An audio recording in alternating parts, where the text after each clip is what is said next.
டேய் ம்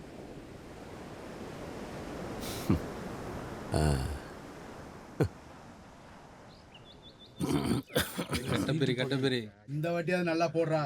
இவன் சீட்டு ஆமா மச்சான். நீ ஏன் அடிக்க போறான்னு எட்டு போடுறா பேசாத.